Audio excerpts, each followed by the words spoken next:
So this simple and very, very elegant tent card is made using a mix of die cutting, embossing and stamping. So to start off with, I've actually just created, using a large sheet of cardstock, the tent fold card. So this has been cut down from a larger sheet, just to whatever size you think is appropriate, okay? Now I'm going to mat and layer that with a piece of the same card. Now this is our double-sided Centura pearl, and what I'm going to do is use one of the Tim Holtz distressings, the gathered twigs, just to add a little bit of colour onto this back sheet, okay?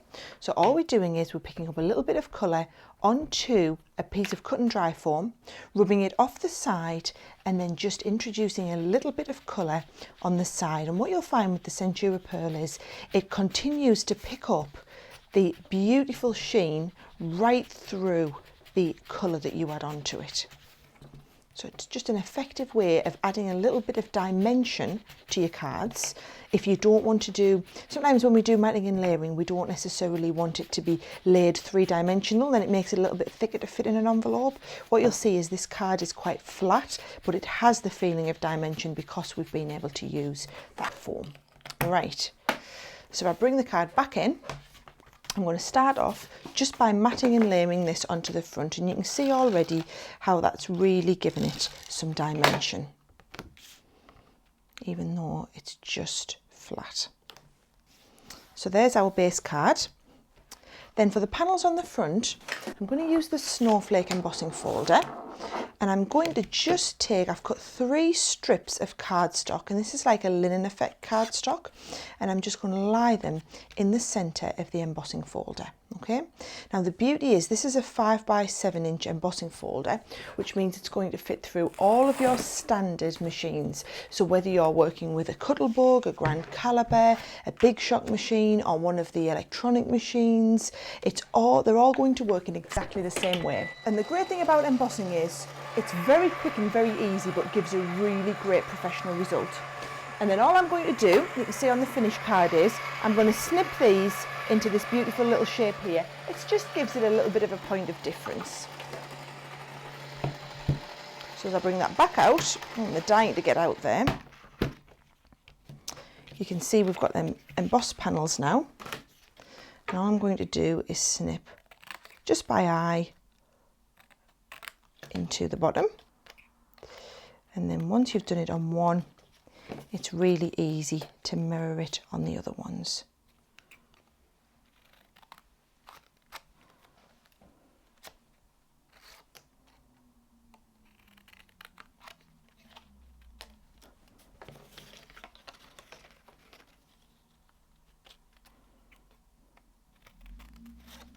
Notice I'm using one side and then the other side as a reference. Okay. Then again, I'm just going to use the distress ink to add a little bit of colour. Notice every time I'm using the distress ink, I'm coming back and working off my greaseproof mat here. And it's just so that we don't end up with ink all over the surface of our cutting mat. Cutting mats are for cutting, and then these mats, these heat-proof mats, are perfect for doing your work on too like this. You see I'm just adding that around the side, and you can deepen both the intensity of the colour and how deep into the cardstock you want to go, just by adding a little bit more. But less is more. Always start with a small amount and build it up, because it's very, very difficult, well, it's impossible to take it off afterwards. And you can see all we're doing is trying to add dimension very easily.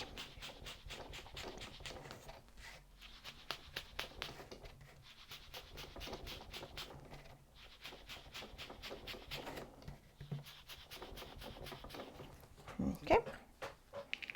Now actually, while I'm doing this, I've also pre-stamped the Christmas wishes from the stamp sets that come in the collection onto a same piece of the linen effect card, and I'm just going to distress around the edges of that also, just so that it all matches in.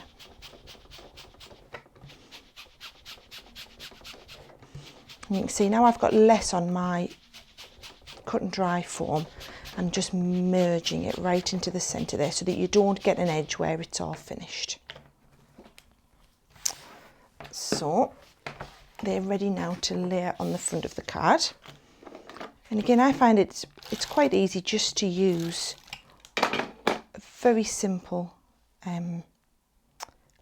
tape runner, and I'm using our Crafter's Companion one because it's one of the ultra sticky ones, even suitable for box making these, so you know they're going to be suitable to use here. I'll put the 2 outside ones first so that I can make sure I get them easily spaced in the centre. See, that centre one just lines up there. And we can just make sure the spacing's even between each one of them. There we go. And then our Christmas wishes is just going to sit in the bottom right hand corner.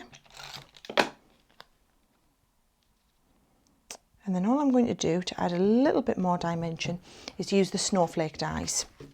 So if I pop that to one side, make the sandwich up in your machine first of all that's going to be appropriate for die cutting. And then I'm using the same cardstock and just popping on the Snowflake dies. And the great thing is you could actually use scrap pieces of cardstock to do this, so you only need a tiny amount. Missing one of my plates there. So your machine, depending on what machine you have, it'll tell you the exact sandwich you need.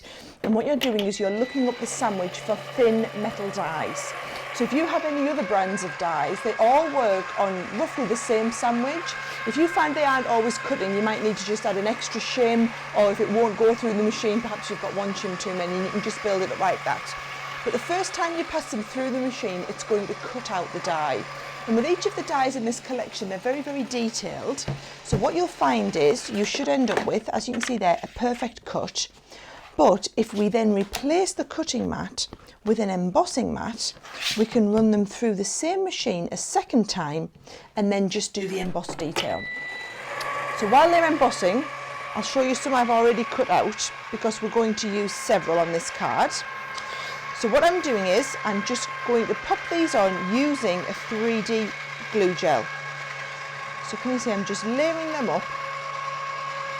A little bit of the Collal 3D glue gel, and you only need the tiniest little amount. There's my first few on, and then I'll be able to take these out of here. And I'll show you the difference now with the embossing. So if I put that to one side, you can see now the difference when we've actually taken them through the machine a second time and embossed them. And then all you do is literally just peel them out of the card. And then I use a pokey tool just to push them through. And just be quite gentle with them as you're pushing them through. But you can see once we've got the hang of them, they'll just lift out quite easily.